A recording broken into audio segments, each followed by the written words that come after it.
All guests report in. Admin Will standing by. Admin Mark standing by. Not Admin Mark, standing by. Rob from 7th Sun Squadron standing by.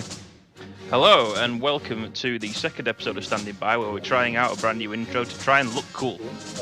We've also thought of the name for the TV series, the podcast series, whatever you want to call it, Standing By, and that name was thought of by Dave Cook, who can't be with us today because he's busy with his own YouTube channel, which is fair enough, but I will say that he thought of the name whilst he was having a wee. So there's a nice fact for you. I mean, And you've got going to to love the the toilet. irony. You've got to love the irony. Standing He by. thought of it, and he's the only one that's not standing by. Yeah. So today we're going to be discussing the 3 specialist packs that have been revealed edit recently. here. I'm not going to be editing this. I never do editing. I'll do a bit of music at the beginning and then we just carry on. So yeah, it's the 3 specialist packs that have been revealed. We've got the Phoenix Cell Squadrons pack, the Sky Strike Academy Squadron pack, the Fugitives and Collaborators Squadron pack. And we are going to start with the Rebels. And first of all, we have a look at the lineup of the 3 models. Do we think they look cool? I think they look cool. Oh, they're awesome. They look cool. I like the A-Wing paint job. Although it's already Yeah. been improved on by one Jason Denton. I like the B-Wing. I really like the B-Wing. I've done some really fun paint with my B-Wings. One of them I did with a silver metallic paint. Just the entire thing was silver, which actually came out quite nicely. I don't remember what happened to that one. And then another one I did with a hydro dipping type style with just spray paint and some water. And it came out really awesome. It had, I like, remember you doing those. They were actually Yeah. quite cool. With some practice, they could be really cool. Oh yeah, I had my tie-dye TIE fighter. That was a lot of fun. But as we can see from the pic here, we've already seen the card, which we'll be getting to on the very next slide. But with this Hadrassian in the middle in the B-Wing at Particle 6. On the right-hand side, we've got Sabine Wren at Initiative 3, and Wedge Antilles on the left-hand side in the A-Wing at Initiative 4. So first of all, we're going to look at Hadrassian, which is in both the B-Wing and the A-Wing at Initiative 6. And her ability is, while another friendly ship at range 1 to 2, defends or performs an attack, you may transfer one of your focus tokens, evade tokens, or lock tokens to that ship. And that can be at any time during an attack as well. There isn't a sort of a specified window. So whether you've rolled dice or haven't rolled dice yet, or even after you've rolled dice, and you can go, well, I'll pass it now and modify your results. I think that ability is quite good on Initiative 6, because obviously it's one of the first things that's going to shoot. And if it turns out you don't need the token, you pass it off to someone else that's in range, and they potentially then have a more powerful shot or a more powerful defense. Well, then definitely sounds like FCS will be a good card on her. For sure. Did the A-Wings have a system? In the Or do you mean B-Wing. in the B-Wing? B-Wing. Yeah, in the The B-Wing. B-Wing. Let's discuss the B-Wing first then. ability. Yeah. So, yeah, fire control system's probably a good bet, because she can keep her target lock and have a reroll. Especially with the S-Foils, stabilized S-Foils condition, it's pretty much a nailed-on upgrade for virtually all the B-Wings, really. Because pretty much they are going to be doing the linked actions, and most of them involve a target lock. I mean, there is an argument that Braylon doesn't need it, but Braylon doesn't need anything. Braylon's just golden, but I mean, the only one that's absolutely psyched that a B-Wing might arc dodge somebody. An I-6. Just about. Do you know what Braylon needs? Hell The yeah. only thing That's Braylon what I'm needs doing. is I-6. That'd just make him the best B-Wing pilot. Full stop. Forget about Hera. What is he now? Initiative 4. It's 4. Yeah. That's probably about right for what he does. I was actually running Braylon, Ken, and Luke. Both B-Wings I actually had the configuration on, and was able to double tap with both of them with auto blasters, and actually it was brutal because I would get that bullseye almost every time because I would fly Jedi all the time, and so I was used to flying bullseye, and so I was constantly rolling 6 to 8 dice with both attacks with both beams. And I think being able to do that on a initiative 6 pilot so that you can see where everyone's at before you're doing your roll, that's going to be super awesome. Yeah. It all depends on how expensive she is, though, because she might end up being quite high on the point scale. While you in actually terms, go on, sorry. While you bring that up, I'm actually loading up Fly Casual really quick because they have kind of a point prediction on their end, which I think is actually really cool. All right, okay, fair enough. I want to see what chime in with that when you load it up then. In terms of her ability, though, on the B-Wing, how often are you going to be passing those tokens? Well, with FCS, I think all the time. Yeah. If you get fire control, probably all the time. What she will pair well with is other pilots flying A-Wings. Because they will take, you can take, obviously, prockets, rock up somebody target lock, here it passes off the focus so they can fire them. And you get a nice double modded 5 dice shot. Yeah. Same probably goes if she's in the A-Wing herself. Yes, yeah. But if she's in the A-Wing, she's going to more likely want to keep the focus for defense. All right, okay. Okay, so I have Fly Casual up here. I have Hera in the B-Wing. They're predicting 55. I'm thinking that's somewhat in the ballpark. I think it's going to be maybe a little bit more. Maybe 57. I'll load up my X-Wing actually, and then I can that's look not up. bad. I can look up what it's cost myself. Hera in the A-Wing, they should also have on there. They do. They have her listed at 42 in the A-Wing. So that's what they're predicting. So in the B-Wing, the top pilot right now is Gina Moonsong at Initiative 5, and she's 50 points. So Hera being Initiative 6 with her ability 5 points more. Yeah, I feel like that's pretty fair. And then what was she in the A-Wing, Rob? 42? Yes, 42. 42. Jake Farrell is 34. So you are jumping up 2 initiative levels, obviously. Again, having a really good ability. So that's a jump of 8 points. Yeah, I'd say that's a pretty good prediction as well. I can agree to that. Yeah. Oh, they're also, let's see. Now, have we got any Sabine is going to be in the A-Wing as well. We'll get to that in a bit. Let's concentrate on what we're looking at now. Okay. Well, the reason I bring that up is looks like they have a card for her on Fly Casual, so I will bring that up when we get to there too. Fair enough. So yeah, I think Hera's looking like a quite a nice ability ship. I'll probably fly her in the A-Wing first, just because I want to test out the vectored cannons, which we'll get to on the next slide. I think for me, the B-Wing is going to be interesting because even though she's I6, she's still a B-Wing. She's still got 1 defense. Yeah. And she will still die in a ball of flames if she hasn't managed to arc dodge people. This is the thing. This is why I want to try out the A-Wing. They're not gonna have the double reposition like an ace would historically. No. But they do pack a huge punch, and with the ability to double tap, I think it depends entirely what you pair her with. But I do think there is scope to have some degree of B-Wing swarm action going on.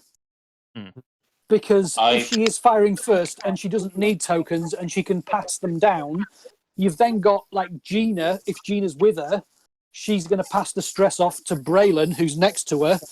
And all of a sudden you can have a nice bit of synergy with this horrendous knife-fighting B-Wing swarm. That does sound quite fun, actually.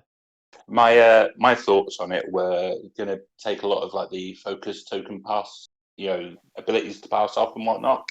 So like, of course, now I'm on stream, I completely forget what the bloody pilot's name is. Talking about the I know what you're talking about. You got a siege. That one can spend. Yes. Well, he can spend tokens. He doesn't actually give the tokens away. No. Who can give tokens away? Kyle can give tokens away at the start of engagement. Is it Hobby? Yeah, that's it. Livian? Yeah, Hobby and Kyle Katarn.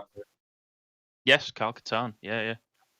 So obviously they can pass focus tokens off. So Garvin he's always going to have one floating around. Garvin also as well.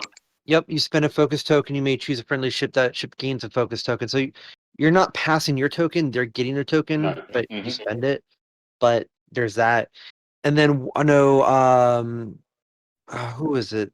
Or no, that's before activating, getting the focus token with 2 tubes. I don't know if there's any other focus abilities that matter in Rebels. So what is people's thoughts on the vector cannons then? Moving on. Yes, we'll move on to the vectored cannons on the next slide. So vectored cannons is a config for the A-wing, for the RZ-1 A-wing, and you gain the turret indicator, and you treat the arc requirement of your front 90-degree arc primary attack as the turret arc. And you also end up replacing the vectored thrusters on the ship ability with the vectored cannons ability, which is very, very similar to the RZ2s, in which in this case, during the systems phase, you can perform a red boost or rotate action, and you're only allowed to rotate to the front or the back as normal. Whereas the RZ2 A-wings, it's after any action. Yeah. Which is the same as the RZ1, but just slightly different for them. They get to barrel roll as well, don't they? No, it's boost as well. Yeah, you get to boost with the vectored thrusters, but don't they get to barrel roll off their? I can't remember what they're called. Oh wow, let me pull this up here. Someone help. What card? RZ2. The RZ2 A-wings. What's their ship ability? RZ2. It is refined gyro stabilizers. Yeah, so you can only rotate. I've just found it myself. You can only rotate your indicator to the front or back, and after you perform an action, you perform a red. Oh no, you're right, Mark. Yep. So it is only boost, and then the rotate red. Fine. So yeah, it's basically the same, apart from with the RZ1s, they're doing it in the systems phase. Yes, and it is standardized. So if you're flying a swarm of them, they all have to. Yes, for anyone that doesn't know, when a card says standardized, if you're taking one A-wing, for example, in the picture here, Hadrassian with vectored cannons, you can't then have Jake Farrell without vectored cannons. He's got to have vectored cannons as well. I would like to add a question. Jake doesn't like that. No. I'd like to add a question here for TOs. With standardized, I know the question already. And the answer is yes. With standardized cards, you're really going to make all your players have all the cards for that. Because it's in the rules. It is in the rule book. Turning up into a tournament. It is in the rule book. Yep. Having been a TO for nearly 3 years now, it's in the rule book. In short, sometimes you might have a very nice friend that will lend you the cards. What would you say about photocopied copies of the cards? I would say no, because it says in the rule book that it has to be the official cards. Yes. Now, if you're playing you get a friendly tournament, you get 4 in a pack as well. So you're only ever going to be short 1, maybe 2. Oh, that's a good point. There are going to be 4 copies of it. If they only put 2 copies for the 2 ships in, I would want to strangle Asmodee. Yes. But yeah. Other Mark, I think you were going to say something about the vectored thrusters, weren't you? I know it was exactly what Rob just said. Oh right, okay. I was going to bring that up, but he beat me to it. I think fair enough. I think for me the interesting thing is the whole starboard slash comes with it, which is after you fully execute maneuver, you can choose one enemy ship that you move through. That ship gains a strain token. Then if you're in that shape's firing arc, you gain a strain token. Well, if you can then shoot backwards, if you're going through somebody and you can then shoot backwards, I think that's going to be a nice little combo. See, now that card makes more sense. Before I was trying to make that card make sense. I'm like, if you're going to fly through, unless you're doing a K-turn or a sloop, it makes no sense because you're just really not going to be shooting. What you got to bear in mind is though, it is in the systems phase, so you've got to rotate in the systems phase, and then your opponent goes, "Oh, they've rotated." So and they've got starboard slash. Having flown the RZ2 with starboard slash, it isn't very good. It doesn't work. It's 99% like for that of the one time. moment where you get to actually fly over something. Well, I mean, if you use it on a lower initiative A-wing, you're going to move first, so you don't have to worry about someone getting out of your way to go through it. They're going to have to be out of the way Absolutely. before you even maneuver. How much is a Phoenix Squadron pilot with Starbird Slash? And 29 points. Whatever points. There you go. You could quite easily do that. Dump a load of strain on somebody, and then they're in for a bad time when they roll. I've got 3 defense dice. Well, you used to. Yeah, but what actually happens is, because they're so low initiative, you fly over it, you give it a strain token, and then you never see it again. But in general, generally speaking, though, Vector-Can's RZ1, it's definitely going to be helping the RZ1s, right? Yes, 100%. 100%. They'll most likely, unless you're doing something very specific with like one A-wing, it's probably going to be stapled to the RZ1. Yeah. The only issue I have with it is that it's in the systems phase, not when you activate. Yeah. Well, they have to be a bit different to the RZ2s, didn't they? Otherwise, it's just the RZ2s. And canon-wise, it makes sense because the A-wing guns in canon were always designed to be able to rotate, but they were having issues with it, which is why you never see them do it in movie. Now, it was like this wasn't reliable. Exactly, and having it this way, I think it makes it where it kind of gives it that unreliability because it's got to be done before. So there's a chance that your opponent they're going to exactly. So now, it kind of makes sense. How many points is a rear arc worth? Ooh. How much is a front arc worth? And the technically, it isn't. I'm going to say something a little bit controversial here. It isn't really a rear arc. It's just a mobile arc. Well, yes, it's a turret. But how much is that worth? Yeah. True. So what's the difference in points between a basic RZ1 and a basic RZ2? Well, let's find that out. That's a good question. Well, I'll tell you now that let's go for the lowest basic. So a blue squadron recruit RZ2 is 33. Yeah. So it's a 5-point difference. So there you go. A mobile arc is worth 5 points. And that's what I was thinking at too, because if you look at the actual turret upgrades, the most expensive one's 6, the cheapest one's 4 or something like that. Although don't they also have different upgrade slots? Yes, true. That does muddy the waters a little bit. I'd say 4 or 5 points. Yeah. It'll bring them up to a similar cost of the RZ2. But yeah, it'll definitely strengthen the RZ1 A-wings because, like, I prefer Rebels to Resistance for the most part, and I was trying to fly like Jake Farrell with other stuff, but what they've always been missing is Pilot Skill 5 and Pilot Skill 6. A-wings, which they've never had. Jake Farrell is the best pilot and probably the only pilot he ever took, unless you were just taking a swarm of generics. I have a and list if you were going to do a swarm of generics, there's no point doing it in Rebels because you might as well just do a swarm of generics or even named pilots in Resistance because they're just better. Yeah, I think we are ignoring the elephant in the room here because one of the things that makes the RZ2s so good is the upgrades that they can have that the Rebels can't. The tech, like your tech and your heroic. Oh god, yeah, heroic. If you take tech and heroic off the RZ2s, how good are they? They'd probably still be better than the current RZ1s that we have.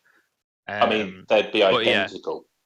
The optics is a main one for me. It's also quite fun doing a very expensive one with prime thrusters, so you can basically fly them around barrel rolling and boosting as though your name is Psycho Tycho. My man. I miss him. Just a pile of stress tokens. But yeah, that is definitely an upgrade for the A-Wing. Moving on to the next image, we have some spoilers from Reddit. So we take these with a pinch of salt because it's obviously people zooming into the very blurry images and trying to read things. Some of it's been translated on Asmodee's website.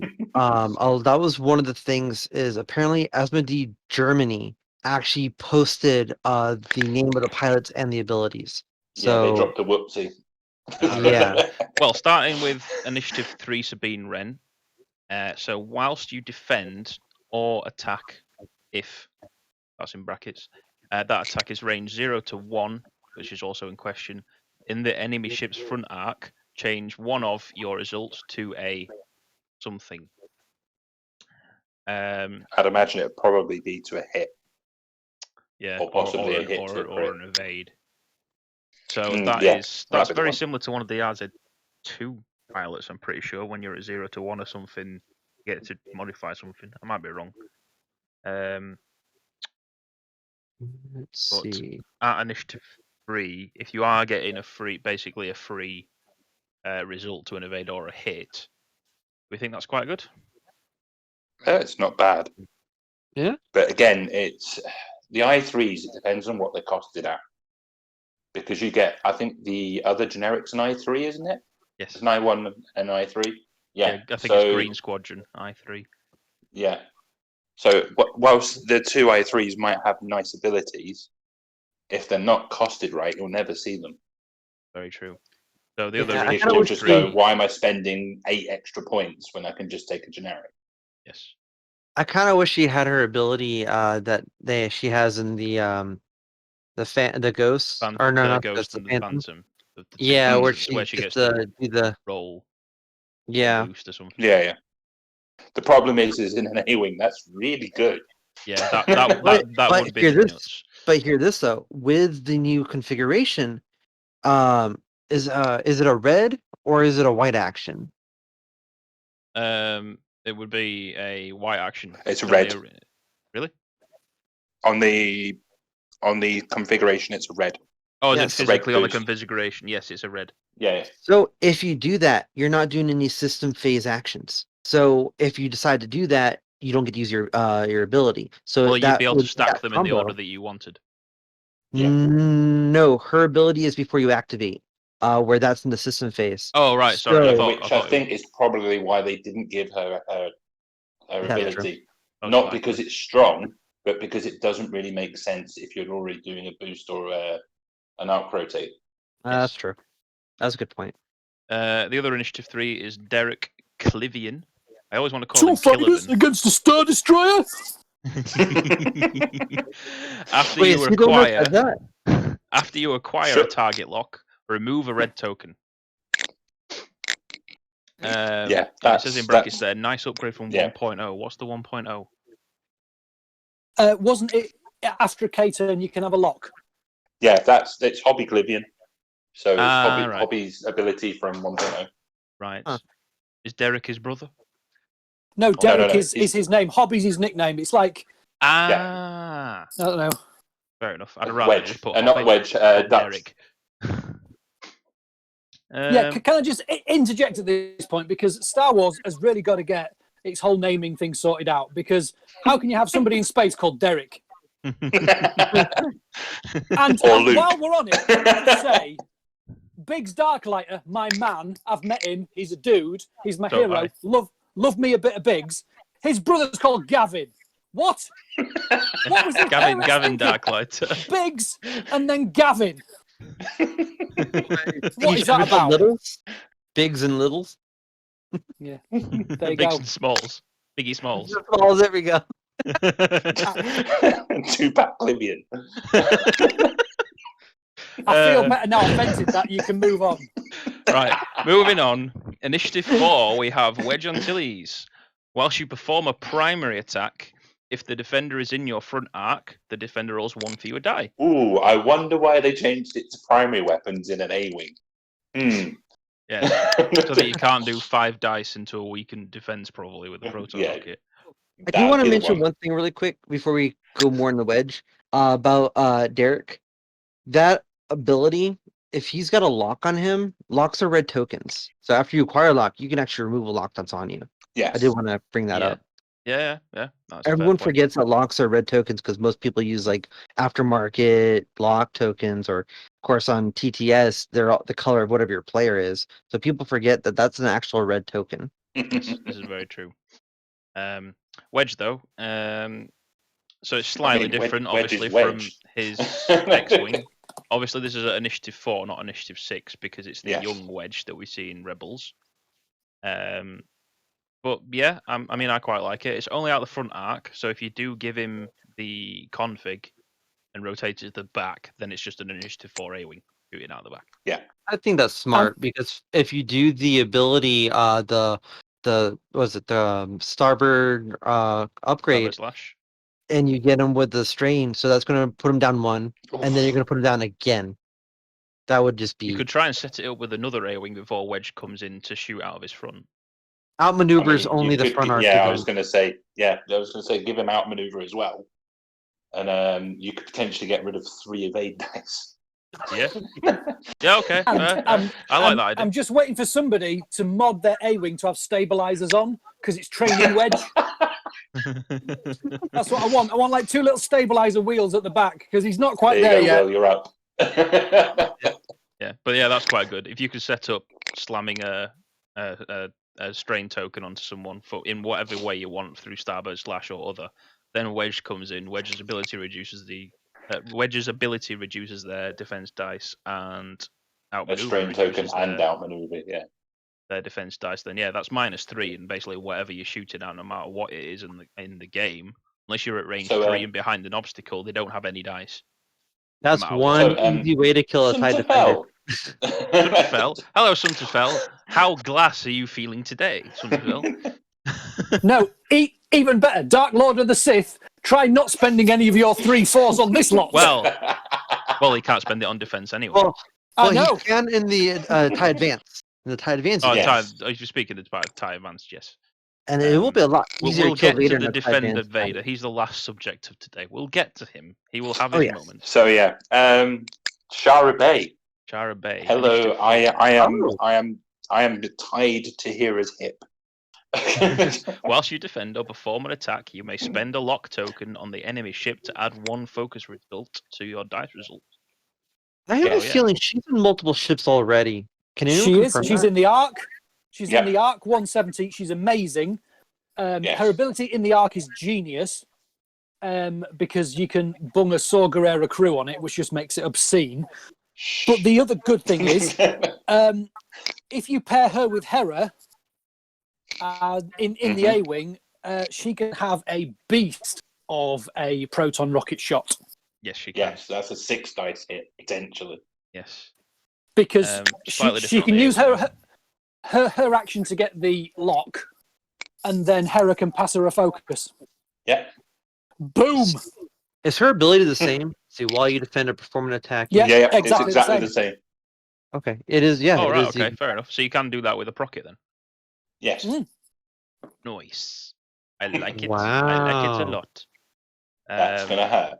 I think that's probably all we need to say about her. That's quite good. Although what you have done is painted a huge bullseye on her, saying, "Please kill me first." Well, it is small base though, so it's a slightly smaller target. I mean, and she's only I4 as well, which doesn't help. She's I4. She's only got 4 HP. You got 2 hull, 2 shields. Yeah, she's going down fast. So you best hope that a single A-Wing without even shooting can take down a Super Star Destroyer. Absolutely. Yeah, that's canon. It is. Next up and finally, because we've already talked about Hera, actually, is someone that I'm excited to use. Is Initiative 5 Ahsoka Tano. Who has exactly the same ability as she has in the Delta. The Delta. After you fully execute a maneuver, you may choose a friendly ship at range 1 to 2. Spend 2 Force tokens. So I think that is slightly different. Yes. That ship may perform an action even while stressed. So it's the same, but it costs 1 more Force. I assume they've done that just because... I don't know, actually. Why have they done that? Why have they done this? Actually, all right, so here's my theory. Because the RZ-1's more difficult to fly, so it takes a bit more Force to do it. I actually have a theory about this. Okay, so Ahsoka at this stage in the game is very powerful. She was taking on... she took down an Inquisitor without a lightsaber in the novel, which is canon. So you got that. She took on both the 5th brother and the 7th sister at the same time. Yes, dude. So I'm thinking she might have 3 Force charges, which means she can do that every other turn. I assume you're referring to the Sith Temple episode in No, Rebels? I'm referring to the there's a episode book. where she what was it? Ezra and them they're going after the babies. They're saving the babies. Right. I think I remember that one.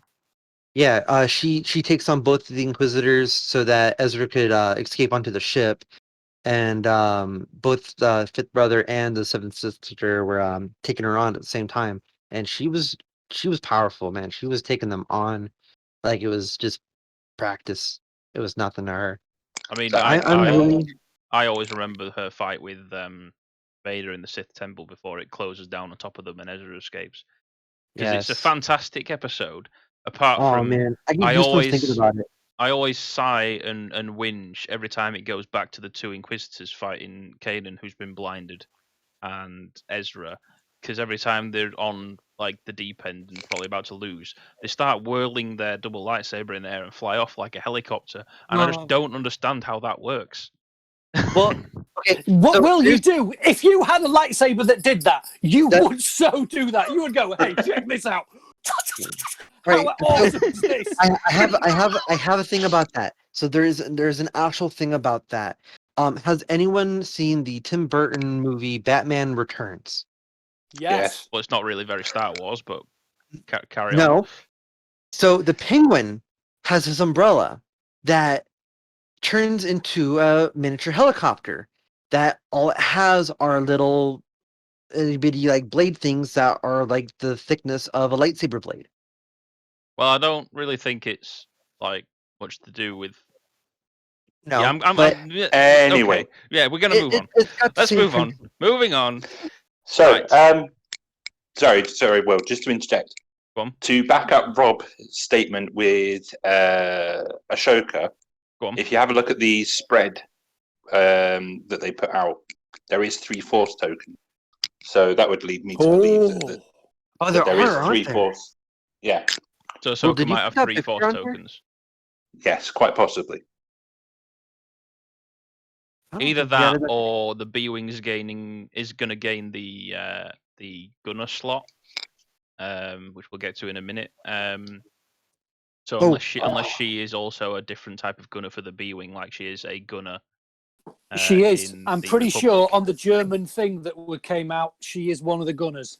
Yes, I'm actually pulling that up right now because there's a big leak on that, and I know Gold Squadron podcast actually had a thing about it. I'm gonna see if I can pull up that link real quick. Whilst you try Or find is that, it? Hold on. Is it Sabine that's a gunner? She is a gunner, but I think it was both. She well, obviously Sabine will have a Force token though, but if Ahsoka in the A-wing does have 3 Force, that would be quite nice.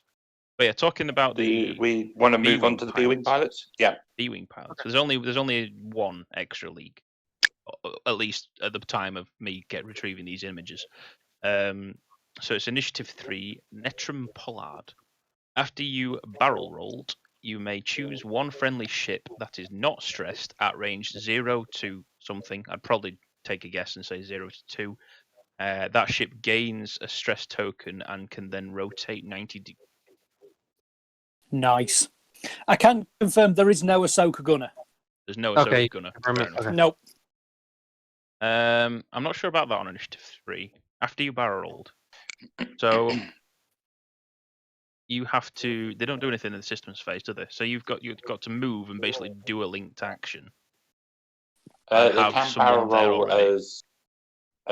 Yeah, but it's kind of like Sienna Ree for the Sienna Ree crew for Imperials. And I know a lot of people don't use her, but I've used her a couple of times. And the fact that you can just get a friendly ship and go turn 90 degrees, that's really good. There's a scum ship that can do that. It's the Starbuck pilot that no one uses. It's not that good at Initiative 4. Yeah. Don't worry. So it's going to be even worse at Initiative 3. Well, it's for someone else. I mean, yeah, it depends what that other person is doing. I mean, if they come in, you can also do it to yourself because it is range 0 to X. Oh yes, very true. Nice. But, okay, but if you set it up properly, then like the other ship doesn't have the enemy ship in arc, but they've taken their target locks and focus or whatever. Then Netram Pollard comes along, does a little backflip next to you, and then goes, "You face this way," and then you can plant a torpedo into someone's broadside. I think we're all also missing something very important. That's an I3 pilot. That this ability can be used on pilots that haven't even moved yet, so that they're going to get stressed, fly blue. Hey, look, I can do all my stuff now, and they're facing 90 degrees in another direction. Also, they can barrel roll when they double tap, can't they, with the title? Yes. Is that a white or a red? It's a white roll because you have to roll first, and then you link that to a target lock. Yes. Fair enough. So if you imagine you've got a lower PS A-wing that you can rotate 90 degrees, they do a blue hard turn, that's pretty much like a three-quarter flip, isn't it? You can be... It would have to be a higher initiative. Sorry. Yeah. But that's still quite a good tactical thing where you don't really know where somebody's going to be. No. I think also it probably sounds cool, but you'll have to set up. So obviously, your lower initiative. Oh wow! Look, it's like a lot of Rebel things where you have to sit and set it up before you actually get to do stuff. Well, here's a thought though. Here's a thought. Hera in the B-wing, or Hera in the A-wing, so that Hera is going to be a 6. So the Pollard does the roll, gives Hera the turn. Hera does her thing, and then of course. She has her action, her token that she can now spread across, and she's where she needs to be position-wise. And then use her own ability after she's done her thing. Yeah, I suppose so. Even if she was in the B-wing, I mean, obviously the B-wing didn't have that many blue maneuvers. Right, that's why I was thinking A-wing. But yeah, no, absolutely. But Pollard is in a B-wing, you see. If Hera goes in an A-wing, she'll end up buggering off to the other side of the map before the B-wings moved. Moving on to the next one, bearing in mind this diamond symbol in the top left means it's for Epic only, but it's the B6 Blade Wing prototype, which is basically a B-wing with a Death Star cannon, according to the TV series Rebels. It adds a gunner slot. It's 3 dice, and it's an attack that goes from range 2 to 4, hence Epic only, and it's an attack with a target lock. Gain 1 ion token to perform this attack. If this attack hits, the defender suffers 1 additional hit or crit damage for each matching uncancelled result after the first.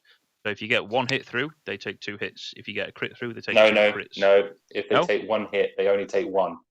It's every after the first. So if you roll 2 hits, they take 3 damage if it's uncancelled. Oh, so it's not doubled? No. Okay. No. Not directly doubled. Okay, fair enough. I did see some people chatting about it, saying that it doubles your attack value, and I was like, there is also a non-epic version of the card that will be coming. Yes, and in German, that is a 1 Blatt Flügler Prototype B6. That just sounds amazing. Yeah, so I'm always going to call it a Blatt Flügler Prototype because that's even more epic. So there is a probably a watered down version of it for actual. Yeah. Do we not know what the standardized version does though? We just know the name. No, we just have it in German. Right, fair enough. Well, obviously the changes to the standardized one would be that it'll be up to range 3. It'll either be 1 to 3 or it'll be 2 to 3, similar to a heavy laser cannon. But obviously in an open arc. But how would well, now that I know it's only 1 bonus damage, it might just be exactly the same ability, just not epic only and only at range 2 to 3. Yeah. If for instance you attacked at range 1, rolled 4 dice, rolled 4 crits, they could potentially take 7 damage, 7 crits. Oh, that's true. This because upgrade it's after the first. This upgrade is affected by range bonuses. It doesn't have the little icon on it. So if you get somebody at range 1 with that, that's going to hurt. Oh wait, but that would have to mean that they changed it because right now it's limit range 2 to 4 on the epic. Ah, so yes. You don't get the range 1 bonus. But if it's depends on what it says on it'll be 2 to 3 or 1 to 3. Yeah. But yeah, that's pretty good, and it's always nice to get. I was about to say a new cannon upgrade. I'm slightly disappointed that it isn't a cannon upgrade, but I get why it's for the B-wing only. You're not going to shove it on something else that has a cannon slot like an IG-2000. Yeah. So it is a title. The way I would have made it is I would have made it a because also with it being a title, you can only have it. It's unique. But if they would have done it as a title, do it as a double title, and just put the V-wing limit on it, where you can only upgrade it like they have on the card already. What? So you can have more than one B-wing the prototype? But yeah, that would be the thing. But then no, that's messing with my feng shui. That is only the red one with the dots on can have it. I miss Anybody tries to take a standard B-wing with that title, it doesn't work. I missed my modification from 1.0 that lets me put a crew slot in all the B-wings. I miss that. Well, this one's gaining a gunner slot. It's basically the same thing, and sort of actually makes more sense, obviously, because the gunner slot is 2.0. Right. What this does mean is that you can still take a cannon as well as this. That's true. That is true. But if you're attacking with this, you're not attacking with a cannon. Do you know what? When I take that, I'm going to take a jamming beam because it's free. Because it's going to be 20 points. even if you never fire the jamming beam goes on because it's 0 points. How was the configuration worded for the B-wing? The S-foils? Yeah. I don't. Hold on, I have my book in front of me. Go on, Mark. S-foils open. After you perform an attack, you may spend your lock on the defender to perform a bonus cannon attack against that ship, using a cannon upgrade you have not attacked with this turn. That's why it's not a cannon. So you can fire with the Blade Wing prototype and then fire with a heavy laser cannon. Yeah. Huh. Okay.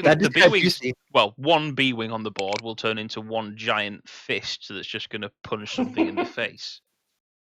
Hopefully. Pair them with Gavin so that you got all the crit conversions, and throw in marksmanship just for also, you can't double tap with it anyway. Why? Because you have to spend your lock, and you have to have a lock to fire the prototype. You don't have to spend your lock. No, to do the double tap with the S-foils. Well, you fire with the Blade Wing prototype first because you fire with the cannon second.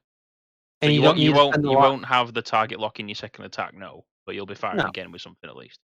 Yeah, you never did have it unless you have Hera not in the prototype, and then Hera gives you her lock. Then you have locks for both attacks. No, because you can only have one lock. So she gives you her lock, that replaces a lock you've already got. Yeah. But if you've already spent your lock, no. All right, so unless you can give it an astromech slot, and then it can have R3 astromech. Rob might be right because Hera can pass at any time during the attack that you want. And it's thing with that is Hera only passes focus tokens, not target lock. No, her ability she passes focus tokens, evade tokens, or locks. Oh, okay. Yeah, that works. That works. Okay, that works. That's quite cool. Yeah. And it's at any time, so yeah. Yeah. So are fully modified one shot and half modified second shot. Both of them are going to hit really hard. Yeah. Okie dokie. I like it. Right. So that is the Rebels. I don't want to discuss points because we don't know exactly what the Blade Wing standardized ability will be worded. So who knows for that one? But we're going to move on to Scum next. Yes. Before we move on to what the models look like, can I just say that I really like this artwork where they're all just landed on the landing bay. That's just beautiful. With your stubby Y-wings. Slightly. I mean, at least they don't have one mounted 3 foot forward on the left. I want to bring up something. What's people's initial reactions on the fact that another Scum pack is coming out with 2 Y-wings? Again, I'm fine with it. Miffed. I'm fine with it. But yeah, I think I've got 8 Y-wings already. I'm fine with it because consider the fact that you could still fly 5 Y-wings in a list. That's pretty good. It's still been relatively good. True. And So it for is those also nice people to be that fly need- different paint jobs. Yes. Those people that are newer to the game that don't have 7,000 Y-wings, Mr. Brady. Tell me about it. Yeah, when we get to Empire, I'll bring that point up again. But yeah, if we move on to looking at the actual paint jobs, They are amazing. Some people were whinging about them, but I think they look really damn nice. Yeah. Really damn nice. I like the front, how it kind of like the paint's been like peeled. If you look at it, it's definitely got some wear and tear on it, and I do appreciate the weathering that they did. Yes, And they put the hawk in there, which is pristine.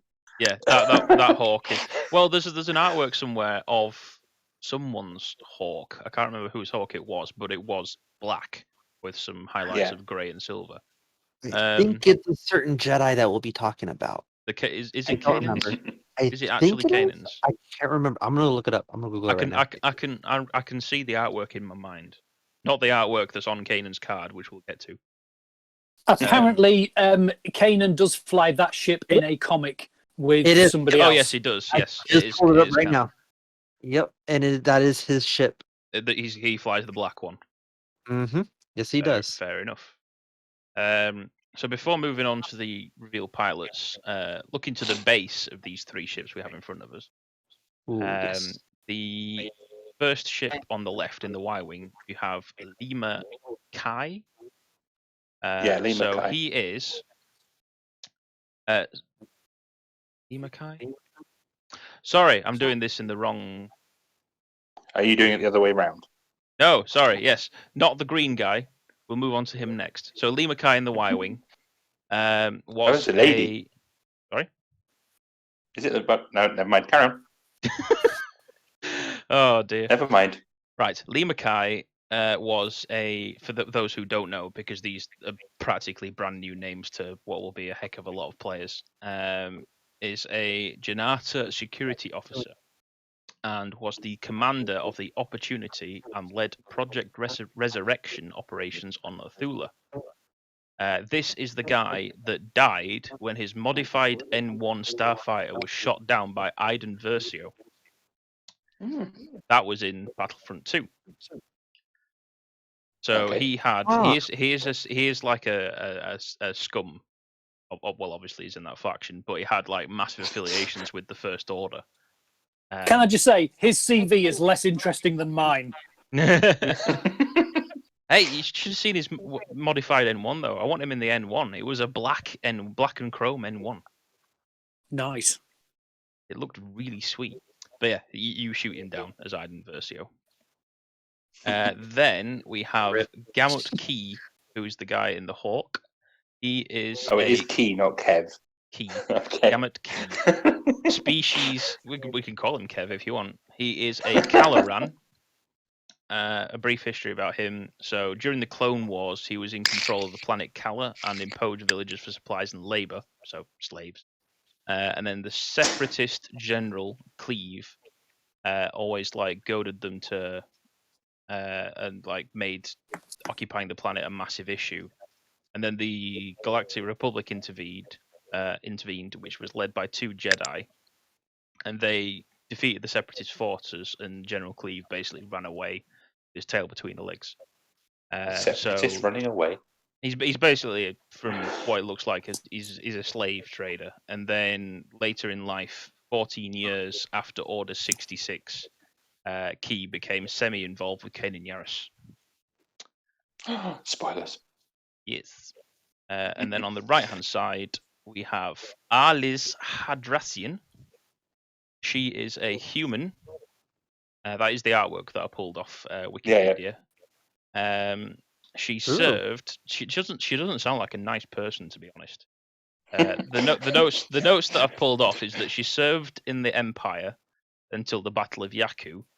She was a TIE fighter pilot and became an officer for the Imperial Security Bureau and chased down spice runners around Kessel.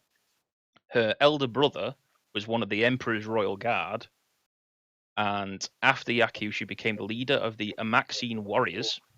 I'll let other people Google that. 24 years after the Battle of Endor, She helped someone called Scindian with the conspiracy of aiding the First Order, which orchestrated the bombing of the Galactic Senate on the Hosnian Prime system and assassinating Senator Talin Gal.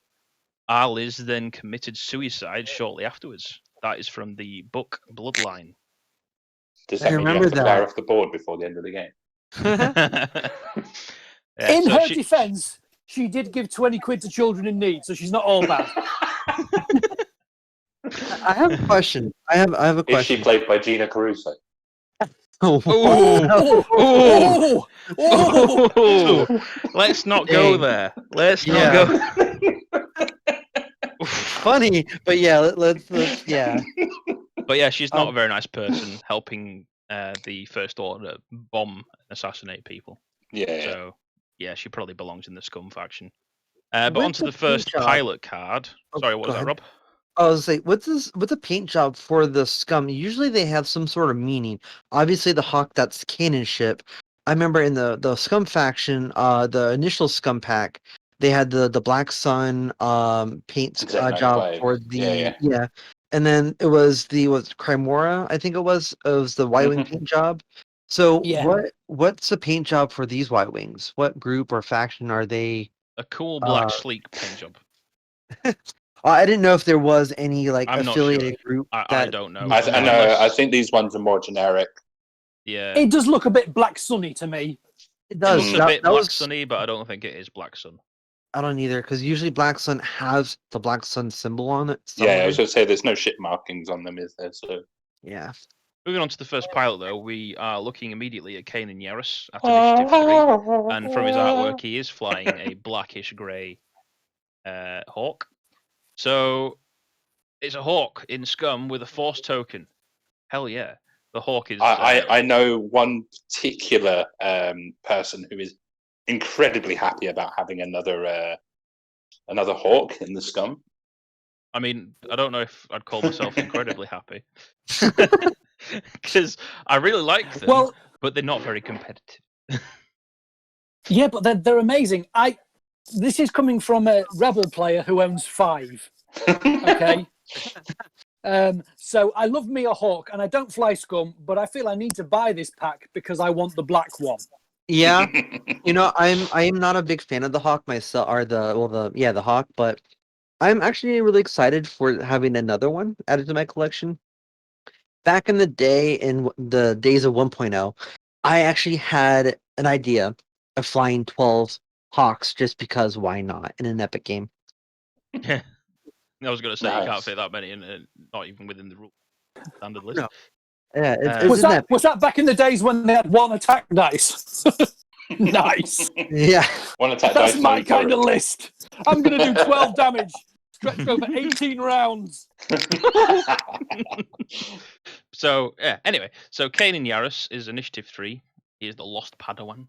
Whilst you or a ship in your turret arc defends, you may spend a force. If you do, the attacker rolls 1 for you attack dice. I believe that's very similar to his Rebels ability, isn't it? Or is it exactly the same? Except for one difference. The fact that he can use his ability on himself.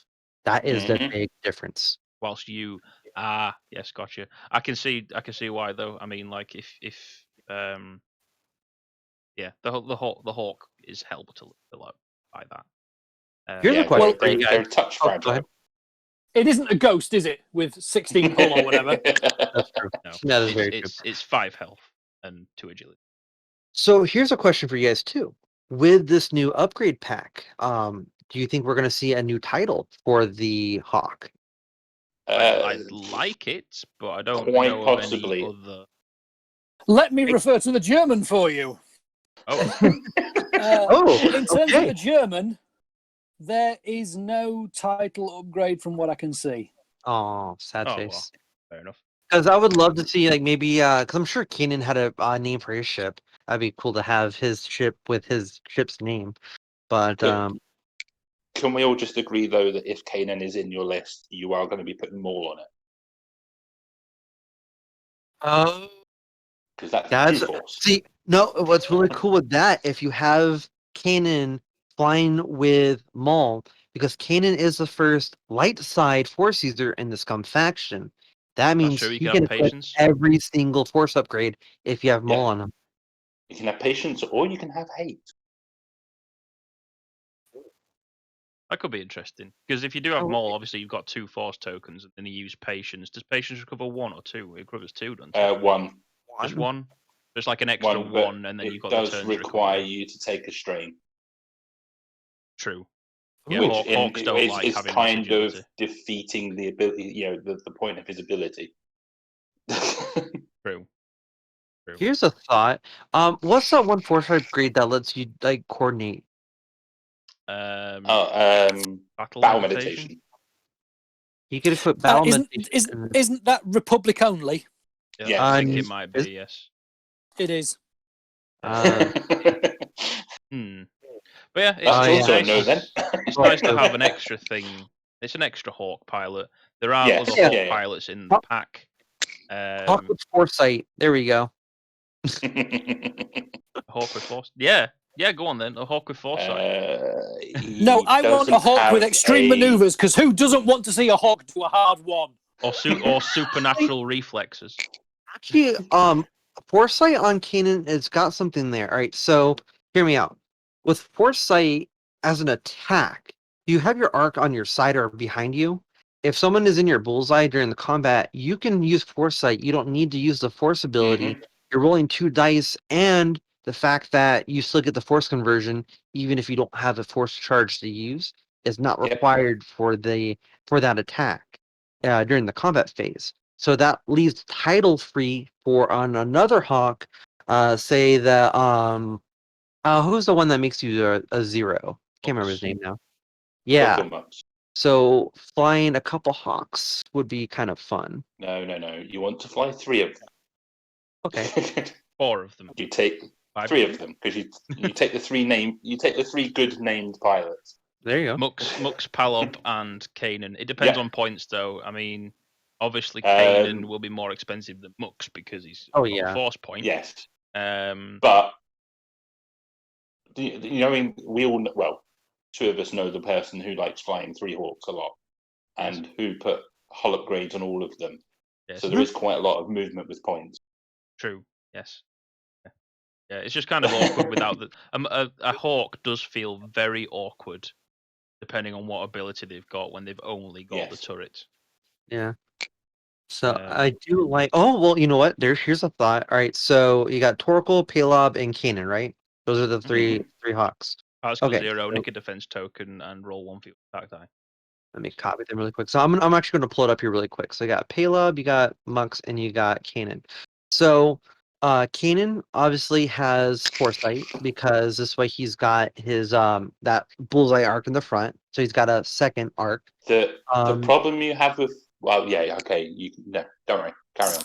Okay, so Mux, you give him the title so that he's got the multiple arcs for his ability, and then Palob, give him what is it, snapshot, so he's got the range 2 front arcs, so he's got multiple shots too. So all 3 arcs have ways to shoot out of more than one arc.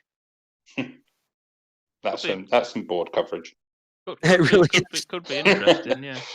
Snapshot is mildly expensive to put on a Hawk because Hawks are very fragile. Yeah.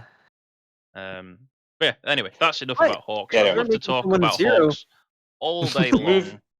Moving I love them to bits. But we're going to move on to Padre. A Napkin Bomber.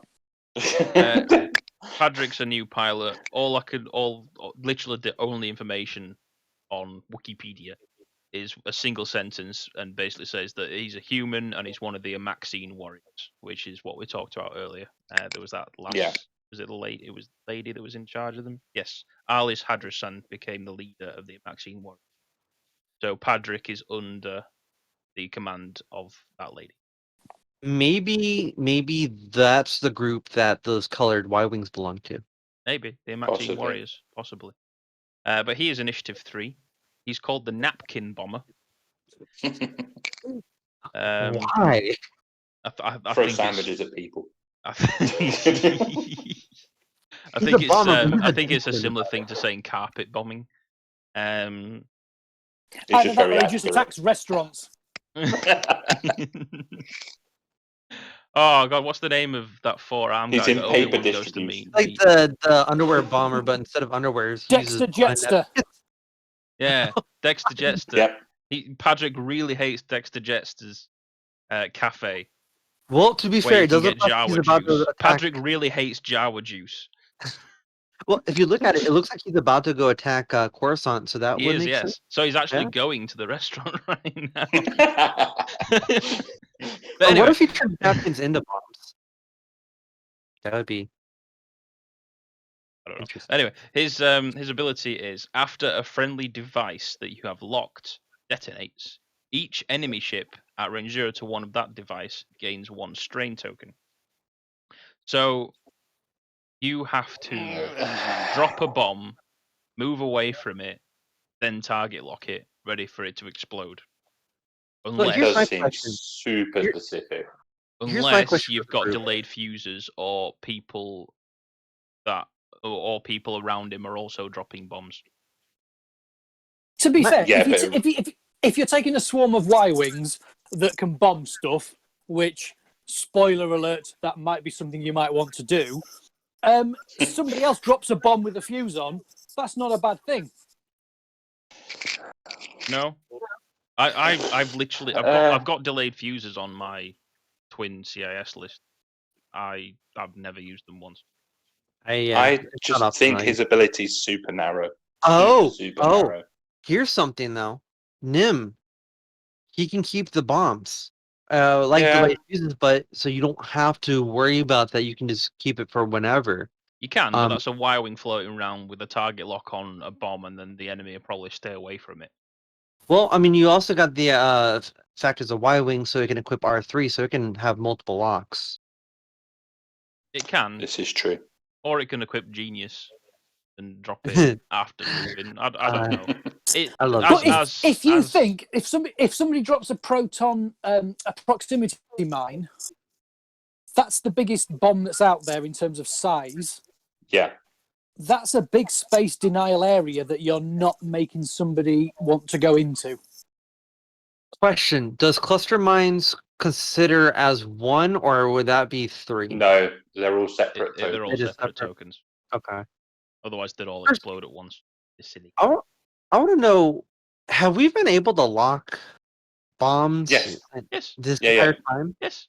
Yeah, you can lock anything on the board essentially. That is not itself a token. I didn't realize you could lock. I knew you could lock obstacles. I didn't know you could lock bombs. You can lock any object. And including obstacles devices. are objects, and devices are objects, and bombs are objects. Well, I've been playing that wrong the entire 2.0 game. Well, But I don't think that really mattered. I don't think there's anything really where you'd want to target lock a bomb. I think this is the first thing where you've wanted to. Yeah. But yeah, well, the only way I see that Mark movie says before. As Mark says, his ability is very narrow. But moving on from him, we go on to a scummy unique EPT, which is called Cutthroat. After another friendly ship at range 0 to 3 is destroyed, if that ship is limited or has the Cutthroat upgrade, you may remove one of your orange or red tokens, or recover 1 non-recurring energy on your ship card or one of your equipped upgrade cards. I do quite like this because it means you can. Oh, go ahead. You can have like a proton torpedo, which has 2 energy. Yes, yeah. 2 energy. Yep. 2 charges. With Cutthroat, you could have 3+, depending on how often your other things are dying.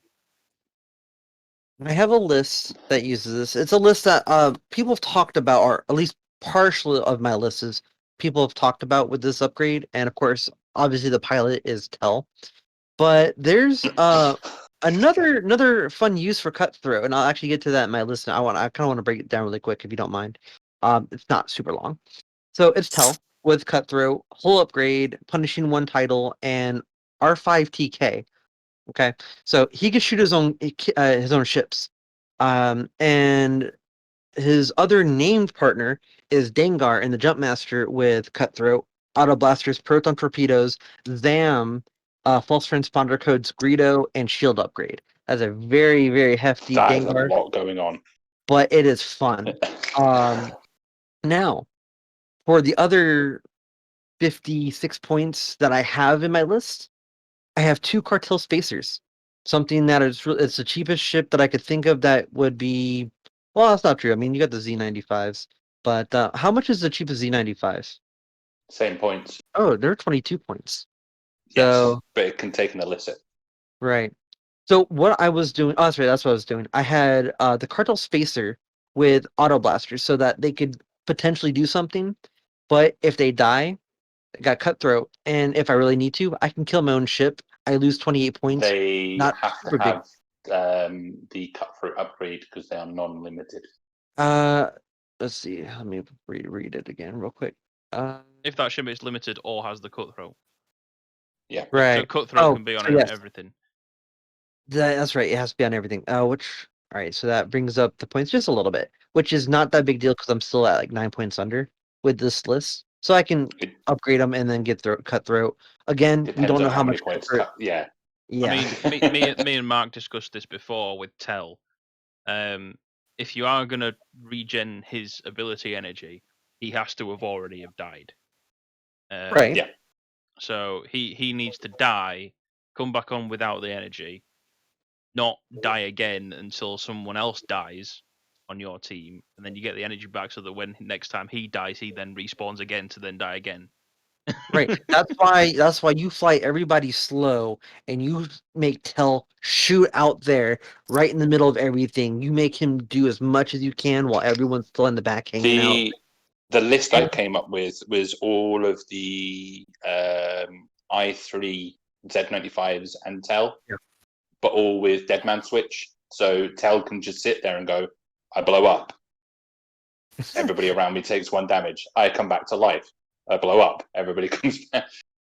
So you can just chain it to just sit there and go, I'm just going to keep blowing up. It's fun. I don't know if it'll be competitive. Oh, no.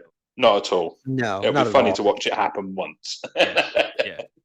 Like what's her name? Moralo Eval? Yeah, Moralo Eval is the other one. She can basically exit the board and then teleport to come on a different side or something, or come back on the same side. I want to make a quick interjection with Moralo. Moralo is the he, not a she. Yeah. He. Sorry. Yeah, we won't. I think this is one of those cards that is easy to dismiss now, but somebody somewhere is going to find something that's going to absolutely break the game with this card. Oh, and you'll go, oh my word, how did we not see this? And it will be errated, so it's like 946 points each. It's literally going to be the Atani Mind Link of 2.0. Yes, it all depends on what you're recovering energy on, because there's energy to be used on any ship ability. There's the energy to be used on droids for regen. There's the energy to be used on bombs, missiles, torpedoes, EPTs that use energy. On that sobering thought, shall we move on? Yes. Yeah. So next card is Tearful Belly Rub. Ooh. I really like this. It's Y-wing only. Nice. You can perform. You can perform special attacks even whilst at range 0 as asteroids. So you can plant yourself on an asteroid pre-target lock and fire a proton torpedo whilst on an asteroid, which is fine. If you've already picked up the target lock. Yes, which is fine and fun. But the main thing about this EPT is the second sentence, which is whilst you defend, if you are at range 0 of an obstacle, not asteroids, obstacle, so that's any obstacle, attack dice cannot be re-rolled. So if you plant yourself, because no one's really bothered about running through gas clouds, if you plant yourself on a gas cloud and then something quite dangerous is shooting at you with a target lock, they can't use that target lock to re-roll. So if they roll properly, then that's it. There is one ship in the game that completely ignores this card. What's that? Well, sorry, one pilot in the game that completely ignores this card. His name is Han Solo. No, he does not ignore it. It's the upgrade card Kira that ignores it. No. So, Rebel Han. He means the reroll. Oh, yeah. Rerolls aren't rerolls. Yeah.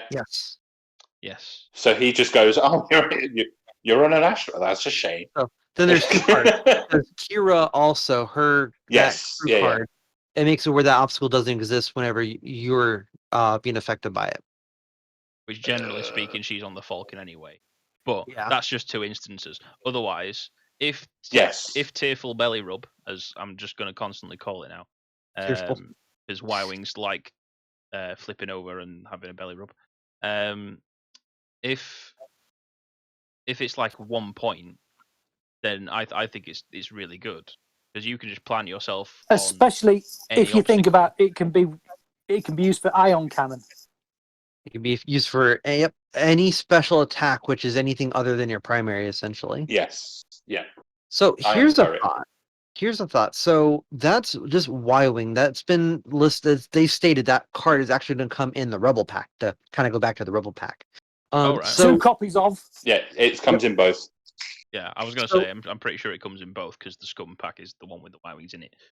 The fun thing with that, there are many ways Rebels can get tokens from other friendly ships, and some are coming in this in these packs that we mentioned. Hera, for example. We're talking about Hera, yeah. So another Y-Wings can plant themselves on asteroids, ready to fire off proton torpedoes. Hera does whatever she needs to do, and then goes, Here, Y-Wing, have my target lock. Fire your proton torpedoes, and then the opponent goes, "You didn't have a target lock here earlier. I didn't expect anything to come out of your tubes." As somebody who flies Ketsu, I do not approve of this card. Ketsu. Which one? Because I want to be tractor beaming you onto things you can't shoot off of. Oh, yeah, in the dinner plate, the Shadowcaster. Yes. Well, I knew what you were talking about. I'm like, what does Ketsu have to do with being on a rock? Oh, that's right. I put you there for a reason. One thing we have to say though is, if you are going to plant yourself on an asteroid, you still obviously miss your action step. Yes. You still have to roll a dice and potentially take a hit or a crit. Same goes for crit off a debris or a strain off the gas. One question about that, though, in general. Can these be equipped onto Republic Y-Wing? It's just Y-Wing only, so yes. Anything with Y-Wing. I mean, as a Rebel player, I've got Nora Wexley. While you defend, if there is an enemy ship at range 0 to 1, add 1 dodge result. If you're on a rock and there's somebody at range 1, who can't re-roll their dice. They can't re-roll their dice. You're adding a dodge anyway, and they're firing through the rock. Yeah.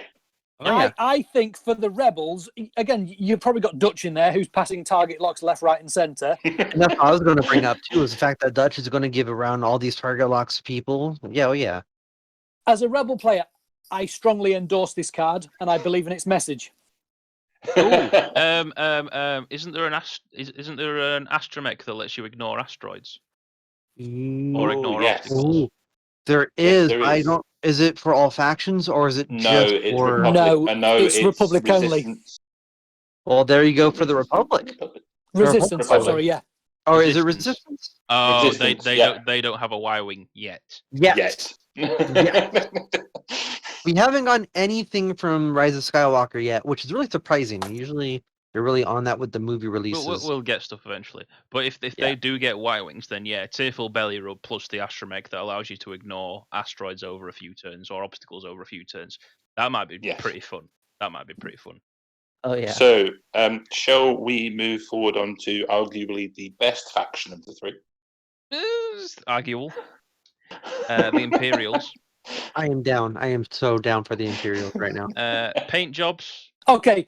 Before we start, can I just say I am a Rebel player. I've been a Rebel player since day one of the game starting, and I only collect 2 factions. That's Rebel and Imperial, purely because I've then got a complete game if they decide to bomb it out. I love these ships. As a Rebel player, it upsets me that I love these ships as much as I do, but they look awesome. I second you really that. like the paint jobs then? I do. I think they look fantastic. Like giving them some hate. Like they've just added some red and yellow accents. I can do that. Okay, so I want to bring up something. I can't do that, and I've seen Rebels, and I think it's epic.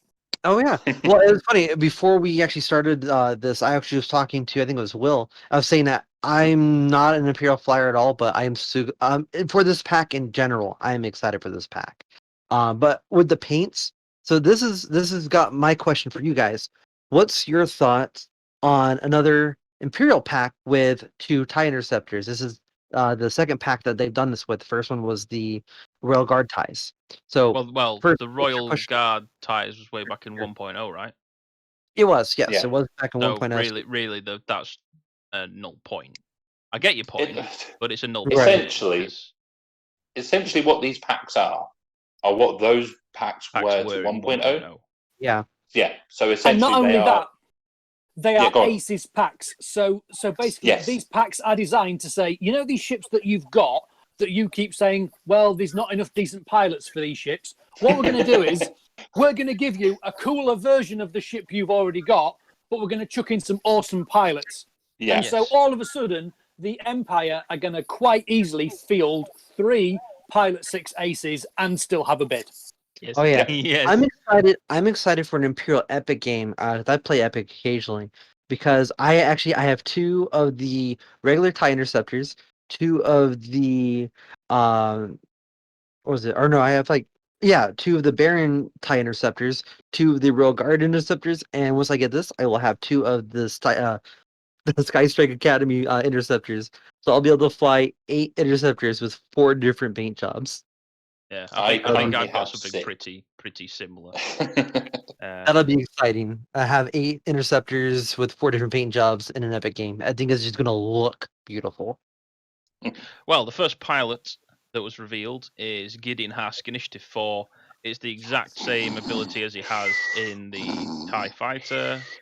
Whilst you perform an attack against a damaged defender, roll an additional attack die. Immediately I'll say... That's brutal at range 1. At range 1, that's horrible. 5 dice. Hello, Fen. Oh, no, immediately, it's better, obviously way better on this than a normal TIE Fighter.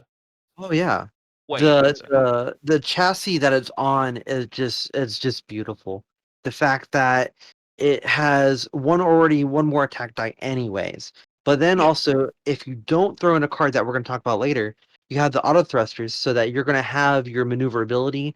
So you're going to be able to kind of maneuver around if you need to get a good shot. And you'll also have had a modification of some sort. Focus. However, and he's at the same points as Turfanier that nobody uses because he's I4. But Turfanier's ability is brilliant if you were I6. Yes. But the problem is he's I4. Which is why he's not. From a points point of view, this guy's on Turfanier's level points-wise, but his ability is amazing. Is that points-wise in the TIE LN though? No, because Turfanier is an I4, so he's going to be a similar points range, isn't he?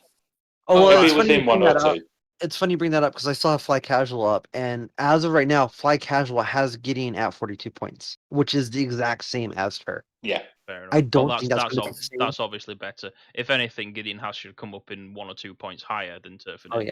No one uses Turfanier. But yeah, that's all you can really say. It's on a better chassis. 40s. It's got the extra attack dice.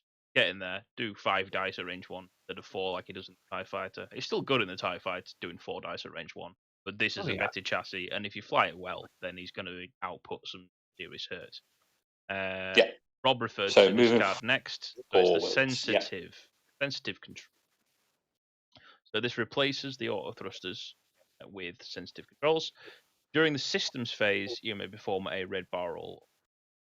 So literally, instead of performing an action, then doing a barrel or boot systems phase first, but then you really have to have dialed in a blue. But if you want to again, this is standardized, so it will have to be on all of your interceptors or other ships that have same as the auto thrusters. I will say I have been playing with this a lot on Fly Casual because Fly Casual did an update that added all the cards that were shown. I've been having a lot of fun with this card. A lot of people have been saying that it's not that great because it's system phase, so you're not going to be able to kind of adjust yourself with where other people have moved already. You have to kind of pre-do that. But in my defense of that, it's just like a TIE Phantom. When you're decloaking, it's done same time during the system phase. It's just like the ETAs in basically it's a mini Phantom. Yeah. Well, slash ETA 2.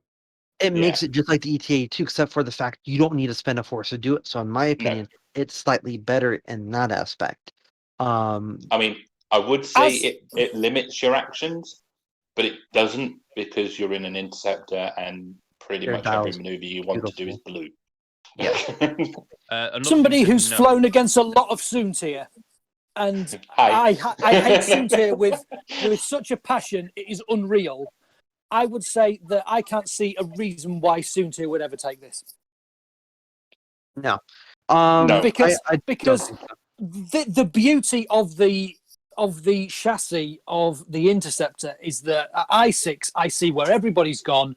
I boost barrel roll. I'm in nobody's arc. I take a shot. You can't shoot me. Ha ha ha. It will be good on the generics, to be honest. And maybe that's what I've been finding a lot on Gideon Husk. But actually, in terms of now, generic interceptors are good now in terms of the chassis, but people don't fly them because actually this ship is designed for aces and ace play.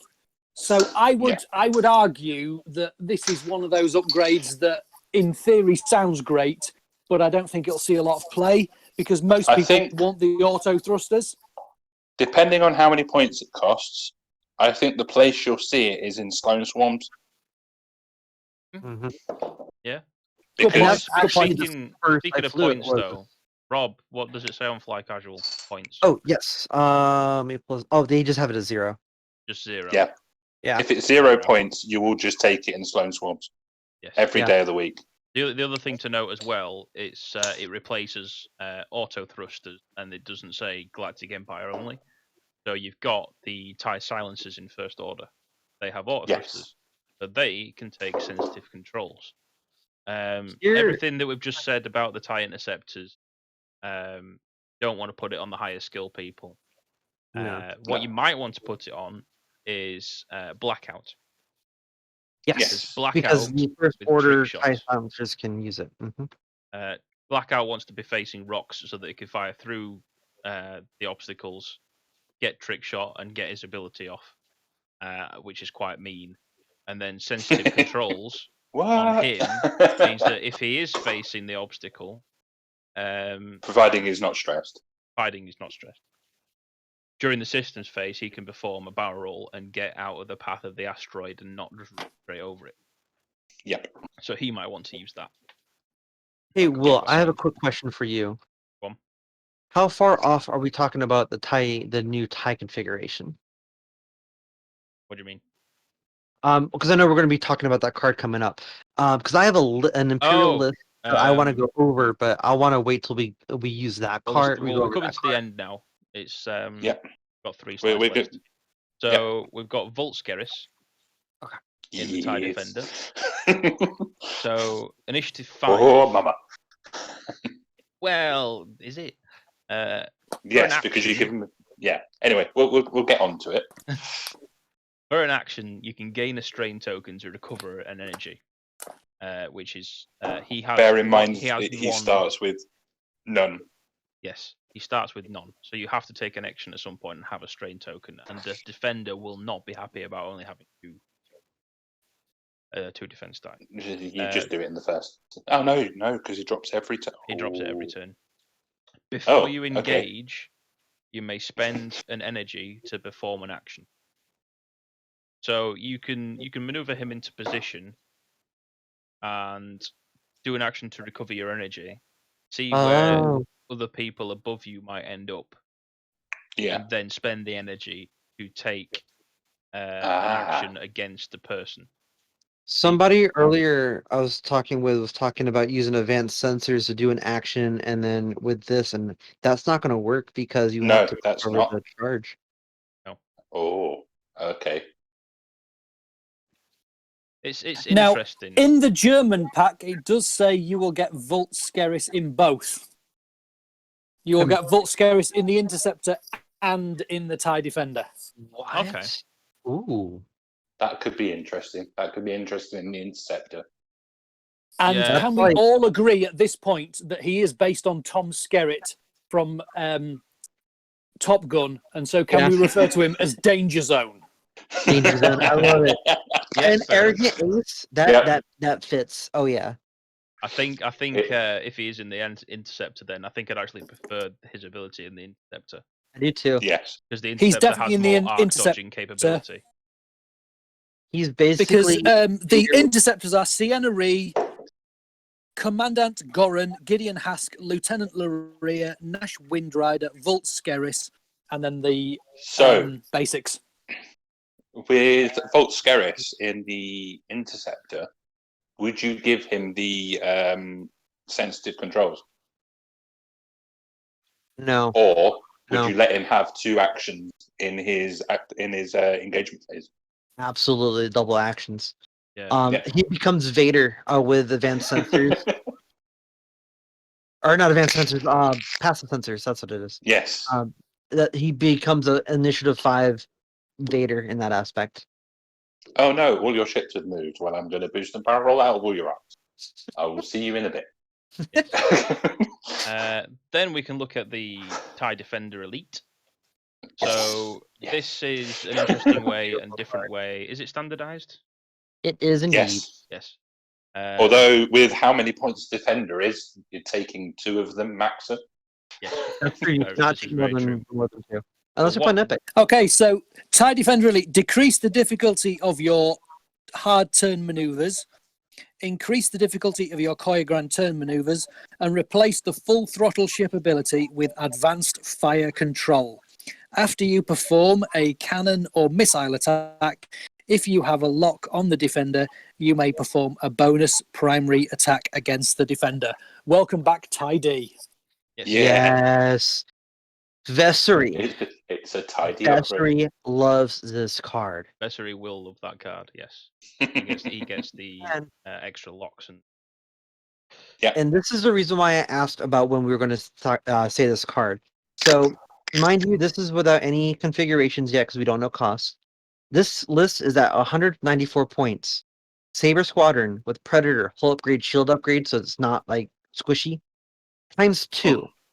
And Vessery with marksmanship, passive sensors, and ion cannon. I'm at 194. I have 6 points to upgrade. I don't think this is going to cost any points because you pay a penalty with your dial.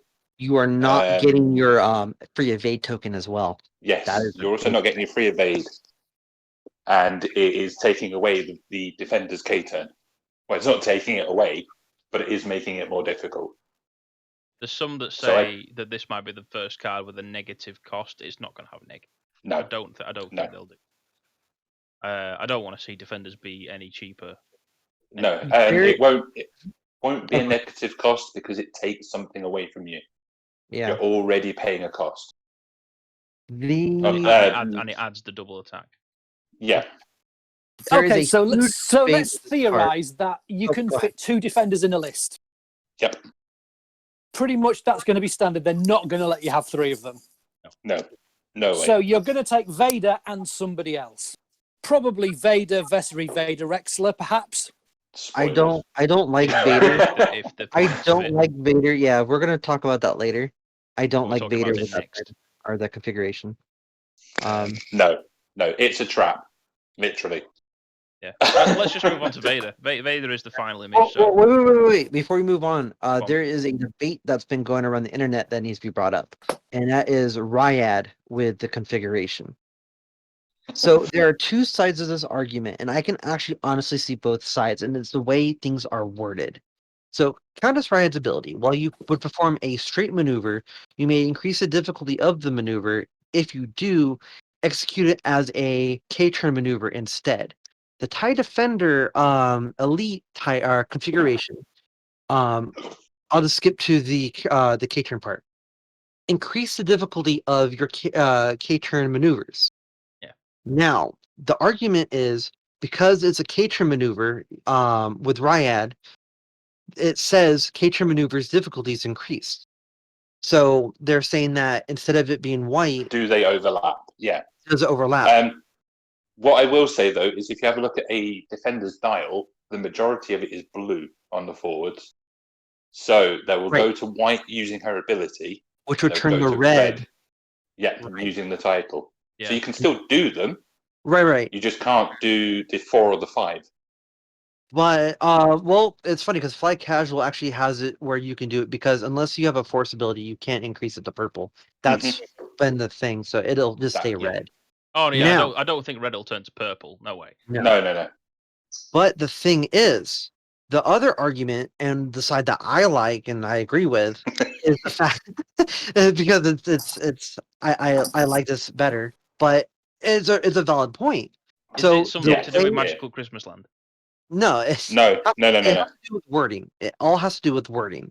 So this is what Riot says, word for word. While you execute a straight maneuver, you may increase the difficulty of the maneuver if you do execute it as a K-turn instead. The defender wording increase the difficulty of your K-turn maneuvers. If you dialed in a straight maneuver, that is not your K-turn maneuver on the dial that you're executing. No, you're treating it as a K-turn. Yes. No, but doesn't it say in the rules reference document and the rules document that if there's any kind of disparity between the two, you take the worst of the two? Come on, man. People don't read the rules right. Well, that's so. I think you'll find it's red. You've got a defender. Get over it. It's red. Deal with it. Well, before we move on to that point, yes and no, because one of them references in general. It does not specify your K-turn maneuver, which I'm is looking this up now. Yeah. Rayad never mentions your K-turn maneuver. You do execute it as a K-turn maneuver, where the defender specifically mentions your K-turn maneuvers. I imagine when these drop, there will be some kind of rules massive clarification. What initiative is that TIE pilot we're on about? Is it 5? 4. I think. 4. If it was 5, I was going to say if it did work like that, it'd be really. Oh yeah. So we'll move on to the best TIE fighter. Yes. Oh yes. TIE defender pilot I just wanted to put that out there and show that there are 2 valid points to that argument. Yeah. We'll see when they do an FAQ. But yeah, so Darth Vader, Dark Lord of the Sith. It's Defender Initiative 6, everyone, with 3 Force tokens. Everyone panic, the sky's falling. No, it's not. You cannot spend Force except whilst attacking. Whilst you perform an attack, you may spend 1 Force to change 1 blank result to a hit result. So he can't spend Force tokens on defending, and he can't spend Force tokens on most Force abilities, which means he can't take supernatural reflexes. That would be a massive waste of 24 points. Right. He also can't take. Why can't I not remember the name of it now? The defense one where you can use a Force to spend it on change to reflexes. Brilliant evasion. Brilliant evasion or reflexes. Yeah, I was still thinking about supernatural reflexes. But you can take foresight or instinctive aim and use things like that.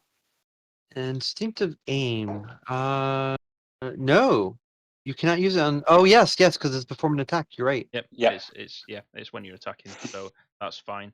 A lot of he can't use Force tokens on defense, and because of that, yes, he will punch like a freight train, and then he'll go pop. He's a defender and could roll evade dice badly. Me and Mark had a game earlier. Darth Vader died, and quite easily.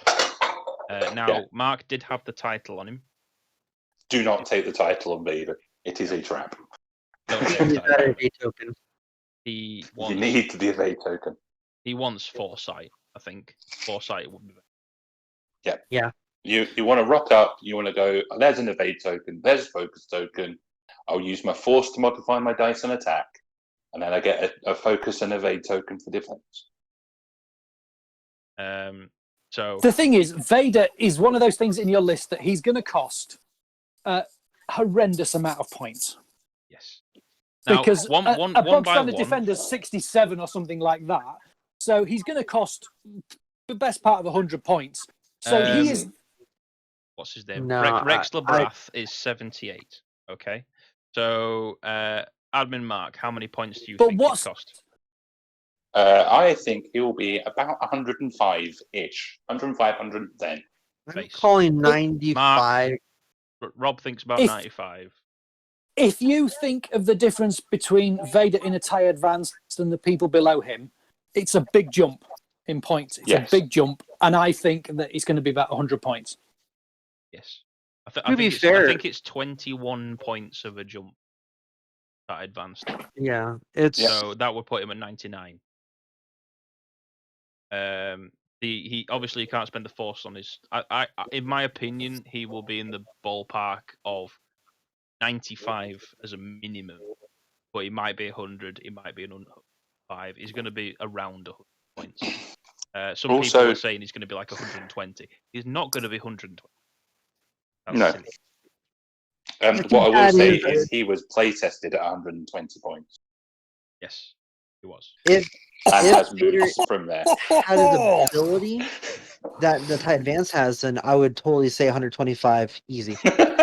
But that's a totally different ability. It's Jesus. If he had his TIE Advanced ability, he would be 150 points, and it'd be like, yeah, you are taking him and one Academy TIE fighter. One Academy. No. Right now, I am telling you, you are going to have him, Soontir, end of. That's it. Him and Soontir with a 30-point bid. That's it. Well, the list is cheap. Soontir's really cheap. The list that Mark used against me was quite interesting, which is 2 Inquisitors with Foresight.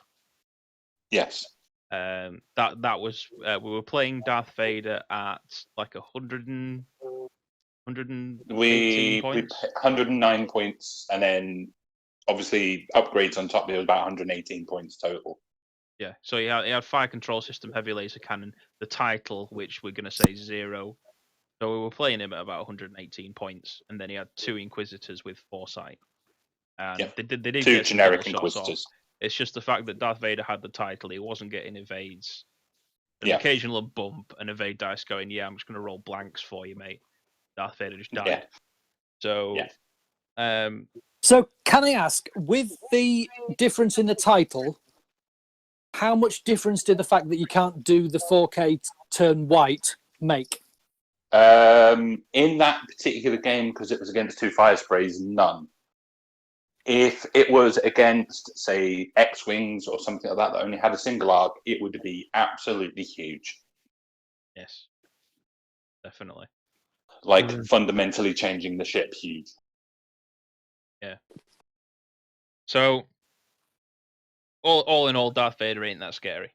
He's gonna be good, and he's gonna be a lot of points.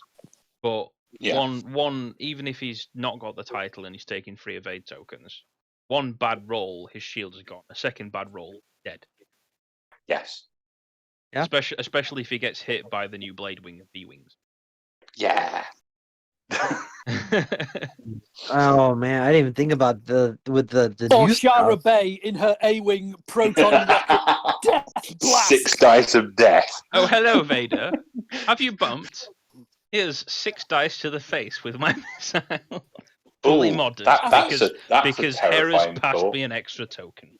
She's the only one that... The thing is going to be that you're going to be able to have 2 I-6 interceptors in the Imperial stable.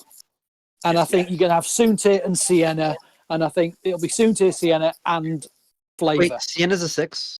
Tell me, Sienna. Yeah, Sienna's a 6. and an interceptor. Yep. Did they have a picture of that? Oh wait, I think it's right here. Yep, right there. Ooh. Yeah. So Galactic Empire will be able to fly a 666 list. So I think Scum, but Scum isn't very good for a 666. I think everybody now, apart from CIS, can run 3 I-6 ships, or have access to 3 I-6 ships. Yes. I could have sworn CS had more than. I thought they They did. have 2 I6s. That's it. Sunfac and Django. I could have sworn they had another one. No. Everybody else before Sunfac was an I4. Wow. Oh, no. You are correct. The named Tri-Fighter. One of those is an I6, but you don't take them because Tri-Fighters are super squishy. No, it's a 5. It's a 5. Yes, it's 5. There we go. And I Malta was going to 5. say I was pretty sure it was a 5. Yeah. It's a 5 with a very good ability. Yeah. Yeah. Spend the target lock. I know where you're going. Wow. So yeah, that is it. We have discussed everything that we've been shown so far. If they reveal some more in the coming weeks, we will do another episode. Before we end, Admin Mark, out of everything we've discussed, what are you looking forward to the most? Trying Vader again. We will do this. Don't worry. Yes. I'm looking forward to my list that I actually created right before this chat, the one with the 2 sabers and Vessery, with both all 3 ships using their respective configurations.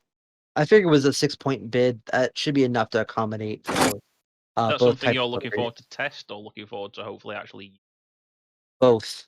both? If it will test first, if it's good, play. Mark Coleman, what are you looking forward to? I'm looking forward to Hera I6 A-Wing. Dagnammit, I'm going to move last. I'm going to move last, and I'm going to arc dodge somebody in an A-Wing, and there's nothing you can do about it. In the Rebel faction. In the Rebel faction. Yes. For She me, will still die, and she will still kill no one, but she will arc dodge a person. For me, I'm with Mark. I'm looking forward to the Rebel A-Wings and Rebel B. It's going to be so fun. Vectored cannons, haphazard ones shooting out of their asses. It's going to be fun. It is. And It Vader's really going to is. die in a defender so No, many he's not. times. Well, it's No, funny. not. It's funny. Shara in the A-Wing has the potential to one-shot a TIE defender. Not with my direct guys, hit- she doesn't. with a direct hit or 2 in there. There is absolutely a chance that you can one-shot a TIE defender. Yeah, you have to get fuel leak or a direct hit, and them have no evades, and you win. True. But if they land on a rock or something and they have no actions, it is absolutely possible. Yeah. If that's the case, you're far better taking it in the Ark with Guerrera crew, because you can turn all the eyeballs to crits. Yeah. Yes. Well, one thing also I will say that I'm almost thinking about too with Vader. I think he's going to be a huge target, at least at first. I think a card that would be really good on him is going to be Collision Detector, because people are going to gun for him. So providing he has a system slot. True, that is provided he has a system slot. There has been rumors that he won't have one. Yes, but that's if something we didn't mention actually. There are rumors that he's not going to have a system slot. If he doesn't have a system slot, would you say he's bad? The points that we guessed before, will he be wrong? cheaper? Yeah, No. I would say between 85 and 92 if he does not have a system slot. I wouldn't go down as low as 85. With him being play tested at 120, I don't see him being less than 100 points. No. Really? Because that Again, is a huge chunk.